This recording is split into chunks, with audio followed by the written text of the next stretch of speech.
নমস্কাৰ। এই মুহূৰ্তত অসমৰ লাখ লাখ মহিলাসকলৰ পৰা আৰম্ভ কৰি কৃষকসকললৈ দিব ওলাইছোঁ কেইখনমান গুৰুত্বপূৰ্ণ খবৰ। তো যিসকল মানুহে ভিডিঅ'টোত ক্লিক কৰিছে অনুগ্ৰহ কৰি ভিডিঅ'টো স্কিপ নকৰি প্ৰথমৰ পৰা শেষলৈ চাই থাকিব, কিয়নো কৃষকসকলে অতি শীঘ্ৰে কৰিব লাগিব এইখন গুৰুত্বপূৰ্ণ কাম। চৰকাৰৰ ফালৰ পৰা প্ৰদান কৰিছে এক বিশেষ আপডেট। কি আপডেট প্ৰদান কৰিছে আপোনালোকে যদি বিতংভাৱে জানিব বিচাৰে তেন্তে অনুগ্ৰহ কৰি ভিডিঅ'টো স্কিপ নকৰি প্ৰথমৰ পৰা শেষলৈ চাই থাকিব। লগতে মোৰ চেনেলত নতুন হ'লে প্লিজ চেনেলটো ছাবস্ক্ৰাইব কৰি মোৰ লগত থাকিব। তো বলক ভিডিঅ'টো আৰম্ভ কৰি আজি প্ৰথমটো গুৰুত্বপূৰ্ণ খবৰৰ বিষয়ে বিস্তাৰিত জানিলোঁ। আজি প্ৰথমটো গুৰুত্বপূৰ্ণ খবৰ হ'ল অসমৰ লাখ লাখ কৃষকসকলৰ বাবে। অসমৰ লাখ লাখ কৃষকসকলৰ বাবে আহি গ'ল এক গুৰুত্বপূৰ্ণ খবৰ, কিয়নো যিসকল কৃষকে এতিয়ালৈকে কৃষক পঞ্জীয়নত নিজৰ নাম অন্তৰ্ভুক্ত কৰা নাই, সেইসকল কৃষকে যদি চৰকাৰী আঁচনিৰ সুবিধা পাব বিচাৰে তেন্তে বাধ্যতামূলকভাৱে নিজৰ নামখন কৃষক পঞ্জীয়নত অন্তৰ্ভুক্ত কৰিব লাগিব। এই বিষয়ত ইয়াতে কি লিখা আছে পঢ়ি শুনাই দিছোঁ। ইয়াতে লিখা আছে, কৃষক পঞ্জীয়নত নিশ্চিত কৰক আঁচনিৰ সুবিধা লাভ কৰক। কৃষি বিভাগৰ দ্বাৰা ৰূপায়িত সকলো আঁচনিৰ সুবিধা লাভ কৰিবলৈ আৰু ৰাসায়নিক সাৰ ক্ৰয় কৰিবলৈ আপোনালোকে কৰিব লাগিব কৃষক পঞ্জীয়নৰ কাম।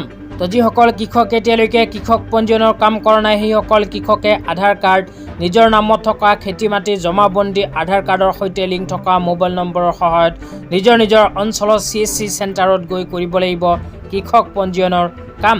তো আপোনালোকে যদি আগন্তুক সময়ত চৰকাৰী আঁচনিৰ সুবিধা পাব বিচাৰে তেন্তে এই কাম কৰাটো বাধ্যতামূলক। PM কিষাণ আঁচনিৰ সুবিধা আগন্তুক সময়ত আপোনালোকে পাব বিচাৰিলে অতি শীঘ্ৰেই নিজৰ নামখন কৃষক পঞ্জীয়নত অন্তৰ্ভুক্ত কৰি লওক, অন্যথা আপোনালোকৰ বেংক একাউণ্টত আগন্তুক সময়ত PM কিষাণ আঁচনিৰ টকা নোসোমাব পাৰে। তেতিয়া আপোনালোকক দিব ওলাইছোঁ আজি দ্বিতীয়টো খুবেই গুৰুত্বপূৰ্ণ খবৰ। আজি দ্বিতীয়টো গুৰুত্বপূৰ্ণ খবৰ হ'ল চাহ বাগিচা অঞ্চলৰ শিক্ষাৰ্থীসকলৰ বাবে। অসম চৰকাৰৰ ফালৰ পৰা চাহ বাগিচা অঞ্চলৰ শিক্ষাৰ্থীসকলৰ বাবে এনেকুৱা এক বিশেষ আপডেট প্ৰদান কৰিছে। ইয়াতে কি লিখা আছে পঢ়ি শুনাই দিছোঁ। ইয়াতে লিখা আছে, চাহ বাগিচা অঞ্চলৰ শিক্ষাৰ্থীসকলৰ উত্তৰণৰ বাবে মাননীয় মুখ্যমন্ত্ৰী ডক্টৰ হিমন্ত বিশ্ব শৰ্মা ডাঙৰীয়াৰ নেতৃত্বাধীন ৰাজ্য চৰকাৰৰ আন এক অনন্য পদক্ষেপ।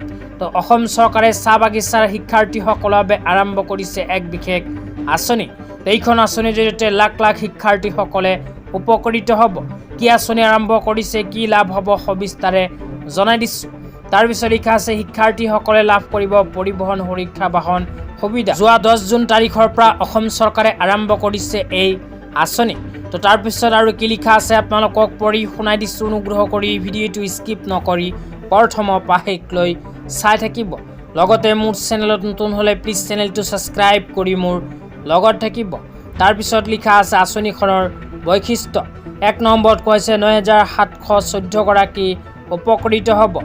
198খন বিদ্যালয় সামৰি লোৱা হ'ব এইখন আঁচনিৰ জৰিয়তে। প্ৰতিগৰাকী শিক্ষাৰ্থীয়ে 5400কৈ টকাৰ আৰ্থিক সাহায্য লাভ কৰিব। তেতিয়া আপোনালোকক দিব ওলাইছোঁ আজি তৃতীয়টো খুবেই গুৰুত্বপূৰ্ণ খবৰ। আজিৰ তৃতীয়টো গুৰুত্বপূৰ্ণ খবৰ হ'ল অৰুণোদয় আঁচনিলৈ। তো যিসকল মহিলাৰ নাম অৰুণোদয় আঁচনিত অন্তৰ্ভুক্ত হৈ আছে আৰু অৰুণোদয় আঁচনিৰ টকা নিজৰ বেংক একাউণ্টত পোৱাৰ বাবে অপেক্ষা কৰি আছে, সেইসকল মহিলাৰ বাবে আহি গ'ল ভাল খবৰ, কিয়নো অসম চৰকাৰে ইতিমধ্যে অৰুণোদয় আঁচনিৰ বাবে বাজেট প্ৰকাশ কৰিছে। বাজেট অনুযায়ী অহা মাহৰ পৰা মহিলাসকলে লাভ কৰিব আকৌ অৰুণোদয় আঁচনিৰ ধন। তো আজি ইমানেই, ধন্যবাদ।